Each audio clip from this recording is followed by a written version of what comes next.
The frigid Chicago wind stole the breath from Leo's lungs, but it was the sound behind him that truly froze him in place.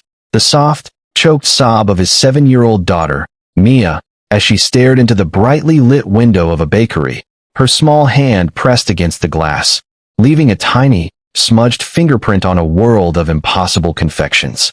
Leo's world was a meticulously balanced scale, perpetually on the verge of tipping into disaster. On one side was his love for Mia, a force so immense it could power cities. On the other was the crushing weight of being poor, single, and desperately alone. Since Mia's mother had decided a life of responsibility wasn't for her 3 years ago, every day was a high-wire act performed without a net. He worked 2 jobs, stocking shelves overnight at a grim warehouse, and, during the day, as a junior data entry clerk at the sleek, imposing headquarters of Viridian Technologies. The pay was a pittance that evaporated on rent, utilities, and the sheer, shocking cost of keeping a small human alive and happy. Happiness was the hardest commodity to afford. Mia's birthday was tomorrow, and the promised cupcake, a single, glorious cupcake with pink frosting, was the pinnacle of his budgetary ambitions. That's why they were here, in the biting cold, staring at a bakery they couldn't afford. Mia's sob wasn't one of entitlement, but of pure, heartbroken longing. "Daddy, look," she whispered, her voice trembling. "The one with the strawberry on top. It's smiling." Leo's heart shattered. He knelt, pulling his threadbare coat tighter around them both. "I know, sweet pea. I know. We'll get one tomorrow, I promise." The promise felt like ash in his mouth. He had exactly $7.32 to last until his next paycheck in 4 days. As he stood, guiding Mia away from the window of temptation, he saw her. An elderly woman, slight and frail-looking, was struggling with a massive industrial trash bag outside the back entrance of a fancy restaurant. The wind whipped at her thin janitor's uniform, and as Leo watched, the bag tipped, spilling its contents across the grimy alley. She slumped against the wall, a look of such profound exhaustion and defeat on her face that it cut through Leo's own misery. He stopped. Mia tugged his hand. "Daddy, come on, it's cold." But Leo couldn't move. He saw in that woman's weary posture a reflection of his own soul, bent, but not broken. He had nothing to give, no money, no time, no energy. Yet, a compulsion, deeper than logic, took hold. "1 second, Mia." He walked over to the woman. "Ma'am, let me help you with that." She looked up, startled, her eyes wary.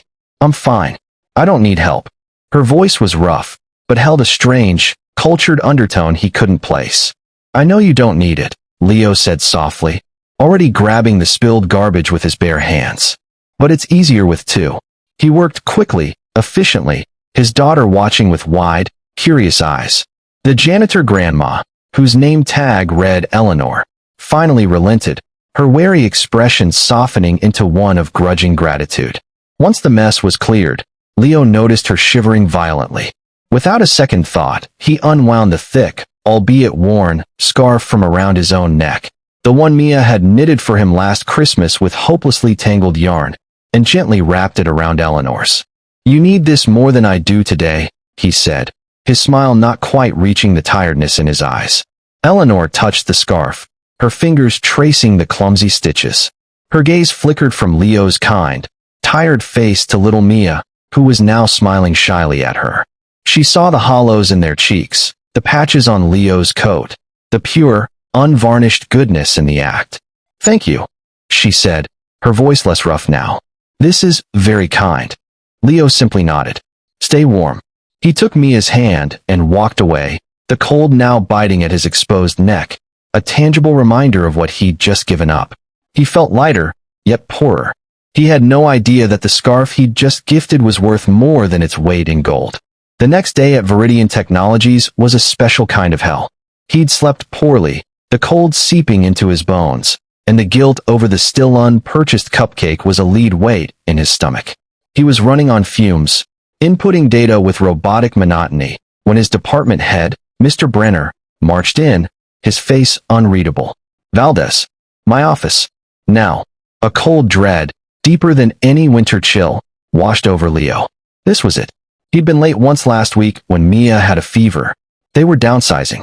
He was being let go. He walked the long corridor to the executive floor, each step a funeral march toward the utter ruin of his and Mia's fragile life. He entered the opulent office, his head bowed, ready to plead for his job. But Mr. Brenner wasn't alone. Sitting regally in a leather wingback chair was Eleanor, the janitor grandma. But she wasn't in a janitor's uniform. She was dressed in an elegant, deep blue suit, her silver hair perfectly coiffed, and around her neck, nestled against the fine silk, was Mia's clumsily knitted scarf. Leo's mind couldn't process it. He stared, dumbfounded. "Leo," Eleanor said, her voice now clear, warm, and full of an authority that filled the room. "Please sit down. There's someone I'd like you to meet." She gestured to the man standing by the window, who turned around. Leo's knees nearly buckled.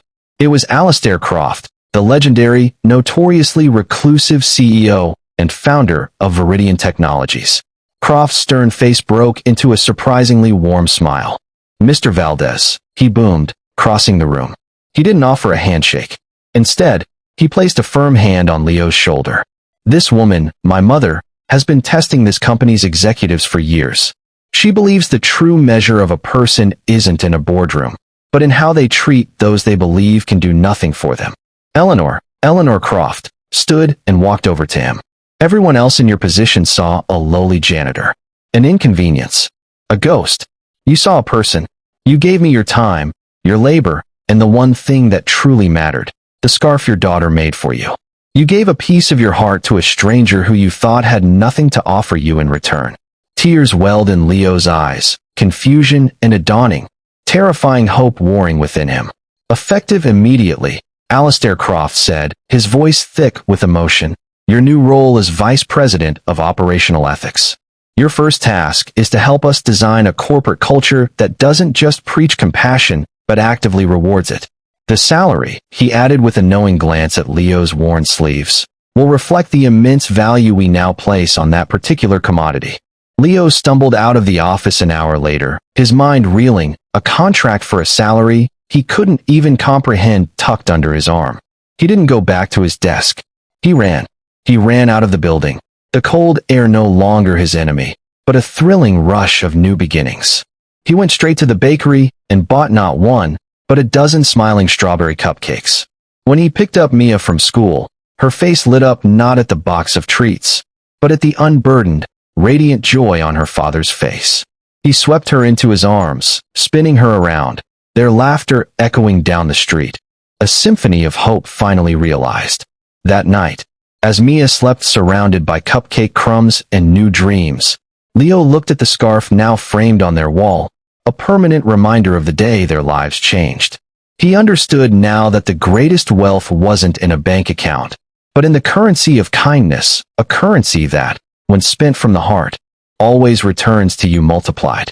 The world outside the floor-to-ceiling windows of Leo's new office was a breathtaking panorama of Chicago's skyline, a view he'd only ever seen from the streets below. Yet, for the first week, he barely noticed it. The immense, polished desk felt like a foreign landscape, the plush ergonomic chair a throne he was terrified of occupying. Imposter syndrome was a constant, whispering ghost in the corner of the room. Vice President. The title was so ludicrously large it seemed to swallow him whole. His first task from Alistair Croft was as daunting as it was simple. Find the human pulse of this company, Leo. Then, make it stronger. He started not with spreadsheets or policy documents, but in the hallways, the break rooms, and the loading docks. He wore the simple button-down shirts he'd always owned, refusing the extravagant wardrobe upgrade HR subtly suggested. He needed to be recognizable, approachable. He remembered the feeling of being invisible. He found Maria, a woman in her 50s on the cleaning staff, working a double shift to pay for her son's asthma medication. He discovered Ben, a young intern from the South Side, who spent 2 hours each day on buses to get to Viridian, surviving on a single granola bar because his stipend didn't cover both travel and food. Leo saw himself in every strained face, every tired sigh muffled by the hum of the corporate machine. His proposals were radical. He instituted a living wage for every single position, including contracted janitorial and cafeteria staff. He created an emergency fund for employees facing sudden crises, no questions asked. He designed a mentorship program that paired eager interns like Ben with senior executives, not for coffee runs, for real projects. The old guard on the board bristled. They cited profit margins, shareholder value, and precedent. In his first major board meeting, a silver-haired man named Thompson scoffed at the emergency fund. It's a liability, Valdez. It invites dependency. How do we know they won't abuse it? Leo, his palms sweating under the table, thought of Mia's feverish night and the agonizing choice between a doctor's visit and that week's groceries. He found his voice, and it was steadier than he expected. We don't, Leo said, meeting Thompson's gaze. We trust them. And if one person takes advantage of that trust, it's a cost of doing business. But for the 99 who are saved from choosing between their child's health and their job, it's the only business that matters. A silence fell. Then, from the head of the table, Alistair Croft spoke. We will proceed with Mr. Valdez's proposal. It was not a suggestion. The changes began to ripple through Viridian. The palpable tension that had thrummed through the lower floors began to ease, replaced by a dawning sense of loyalty and community. Productivity, against all the board's cynical predictions, soared. People who felt seen and valued, Leo learned, worked with a passion no bonus could ever buy. But his greatest test came on a rainy Tuesday afternoon, 6 months into his new role. He was working late, drafting a proposal for on-site childcare, when his cell phone rang. It was Mia's school. She had a fever and needed to be picked up. The old panic, a ghost he thought he'd banished, flickered to life. Important meeting tomorrow. The presentation for the board. The thoughts were automatic, a relic of a life where taking a sick day could mean a missed bill or a reprimand. Then he looked around his office. At the framed scarf on the wall. At the family photo on his desk, a picture of him and Mia, taken on his first day in this new role, their smiles genuine and unburdened. He remembered why he had this job in the first place. He shut down his computer, grabbed his coat, and left. No internal debate. No guilt. His daughter needed him. Nothing else mattered. He was reading Mia her third bedtime story when his phone buzzed. It was a text from Eleanor Croft. Alistair told me you left early for a family matter. I knew we chose right. The best leaders know their true priorities. Hope your little one feels better soon. Eleanor. Tears pricked his eyes. This, he realized, was the real transformation. It wasn't the corner office or the financial security, as life-changing as they were. It was the freedom to be a father without the specter of ruin hanging over him. It was the permission to lead with his heart, not in spite of his circumstances, but because of them. A year later, Viridian Technologies was featured on the cover of a major business magazine. The headline read, The Compassion Capitalist, How CEO Alistair Croft and VP Leo Valdez are profiting by putting people first. The article detailed the company's soaring stock price and record-breaking innovation, all attributed to the new culture of radical empathy. There was a photo of Leo, not in his office, but in the cafeteria, laughing with Maria from the cleaning staff and Ben, who was now a full-time junior analyst. But the real celebration was quieter. It was held in the Croft family's penthouse, an intimate gathering.